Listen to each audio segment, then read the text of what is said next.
Hi everyone, this is Erin Peliquin from Digital Photography for Moms. Today I'm going to show you how to install and use the Lightroom presets that I made to help you post your images on Instagram. So you can see right now that I'm in the print module of Lightroom, and that's where you will access these templates once you've installed them. To install them, you are going to access your Preferences menu. Now, I'm on a Mac. If you are on a PC, your Preferences menu is going to be under the Edit menu. If you're on a Mac, however, you'll go to the Lightroom menu and select Preferences from there. Once you've opened the Preferences dialog, you're going to look for the Presets tab, which on my version is the second tab from the left. So you can see Presets right there. You are going to click this button that says Show Lightroom Presets folder. Now your Finder will open if you're on a Mac. If you're on a PC, your Explorer will open. And you can see that it will open to this Lightroom folder. And within that folder, you want to go to the Print Templates folder. Now mine right now just has a User Templates folder. If you've ever created your own print template, you'll see this User Templates folder. You might also see any other templates that you've installed. Now, if you don't see this User Templates folder, you will need to make one because otherwise Lightroom won't know to look for installed presets. So you would do that by going, I'm just going to X out of here briefly, and in my print module, in the template browser, I am going to click this plus sign. I am going to make sure that User Templates is selected in the folder, and the template name doesn't matter. You can just keep Untitled Template, you can say Original Template, whatever you want to do. So you'll hit Create, and you can see now that in User Templates that has been added.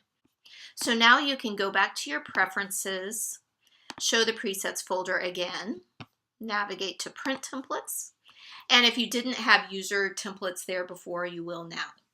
So we're going to keep this window open for a moment, and we're going to go grab the presets that you downloaded. So I'm going to open a new Finder window, and I'm going to go to my Downloads folder. And you can see here a zip file of the templates that I've downloaded. Now, you might be downloading these from an email, you might be downloading them from my website. It just depends on what delivery method you received. However, regardless of how you downloaded them, they should appear in your Downloads folder unless you've configured your computer to put downloads somewhere else. They will also appear in this zip or compressed format. In order to use them, you do need to unzip them. So on my computer, I'm going to right-click on the zipped file, and I am going to select Open. And you can see now that the unzipped file is right there. You can often just double-click the file to unzip them. So now you can see the zip version below, the unzipped version just above, and within the unzipped version are all of the presets. I am going to right-click on the unzipped version and select Copy. I'm going to return to this Print Templates file that I had left open. I'm going to right-click to select Paste. And now you can see that the Digital Photography for Moms Instagram templates are within the Print Templates folder. It's very important that you put them within Print Templates. So now returning to Lightroom, I'm going to close the Preferences window, going to quit Lightroom and then restart it. Okay, so here I am back in Lightroom in the print module, and you can see that my templates have been installed. So right here, the DPM Instagram templates. Now the way these templates work is that you simply drag and drop the images that you want into a template. I'll give you a brief overview of the structure first. So you can see that there is section 1, which is square templates. Section 2, which is horizontal, and Section 3, which is vertical. So what this means is that your final product will be either a square or a horizontal image or a vertical image. Rather than one image, it could be a collage. So a square collage, a horizontal collage, or a vertical collage. Now, each of these is set up to be the maximum size that Instagram will upload without compressing. So these are going to be as large as they possibly be. They'll give you the highest quality photos on Instagram.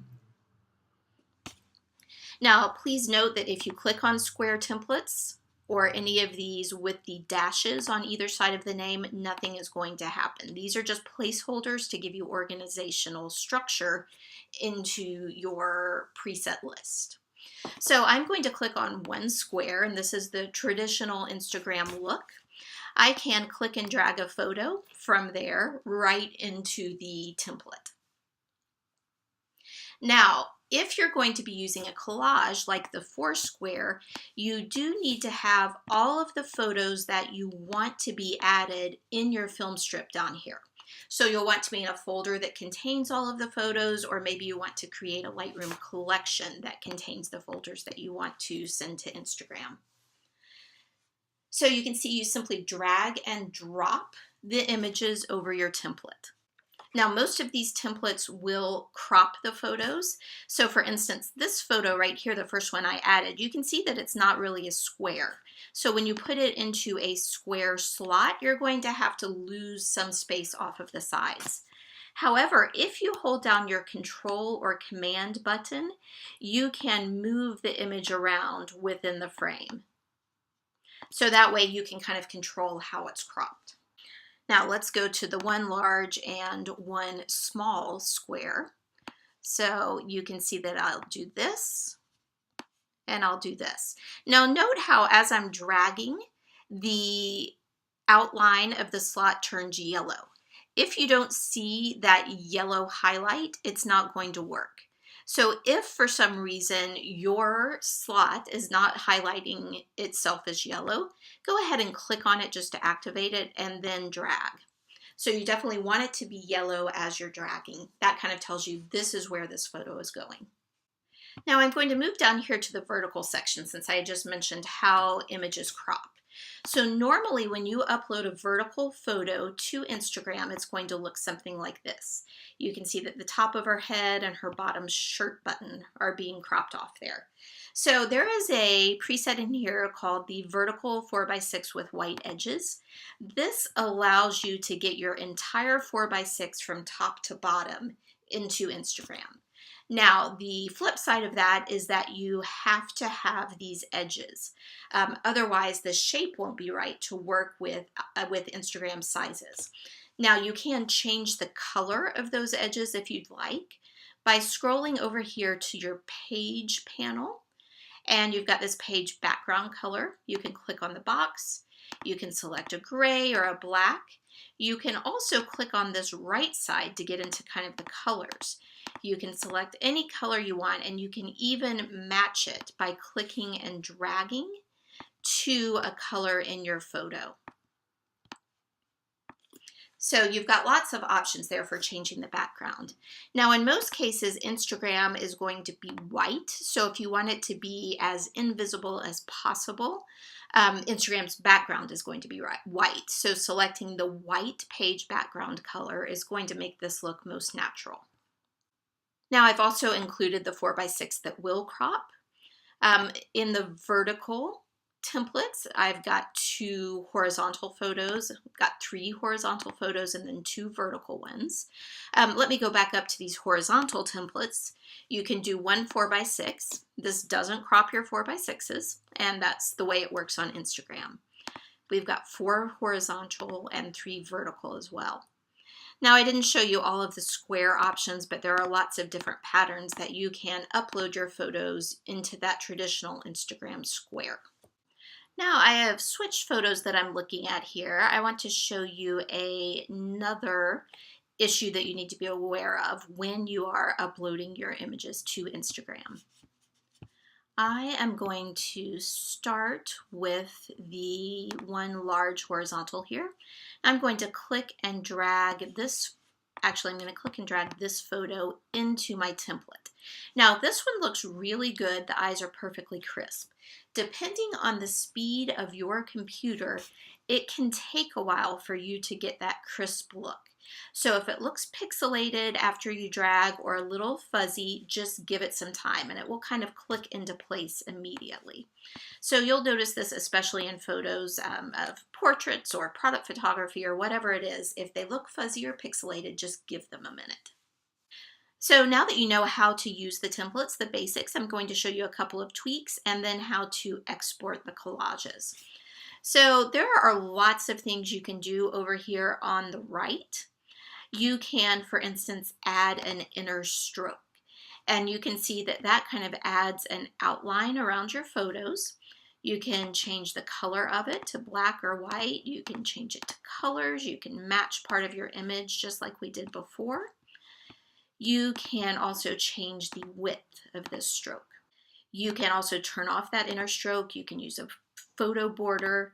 You can change the width. Now, one of the issues with using Lightroom is that if you go very wide on your strokes or your borders, you'll see it will be really obvious that where two photos are touching each other, that stroke or border is going to be doubled in size. So you can see that on the outside edges, it's a lot more narrow than on the inside edges. So just be aware that that's happening and don't go overboard so that it's not too obvious. Now, if you would like to add an identity plate, you can do that. It will add one logo or graphic or text or whatever you would like to your image.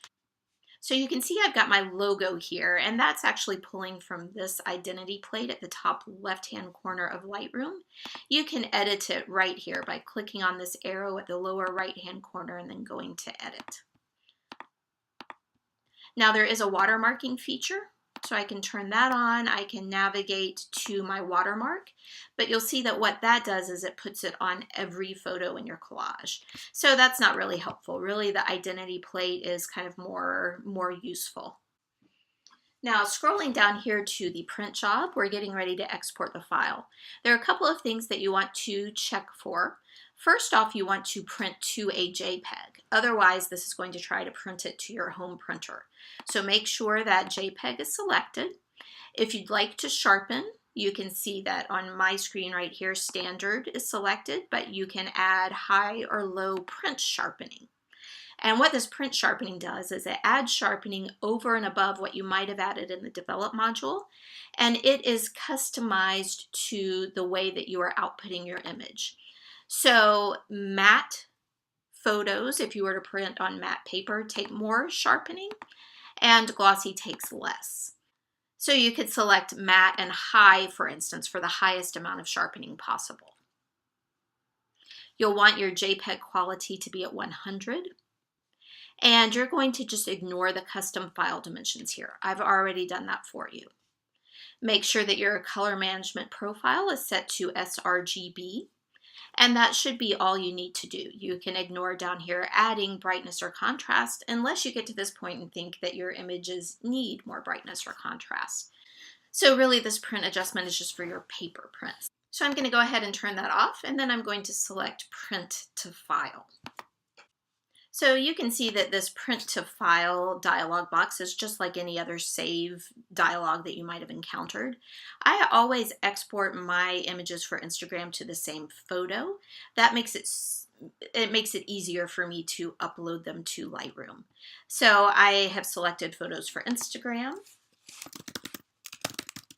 I'll name this 3-photo collage. And that's it. So now this collage is sitting on my hard drive waiting to be uploaded to Instagram.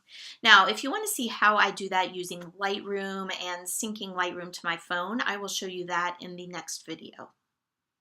Thanks so much for watching. If you have any questions, just post them on this blog post. Have a good day.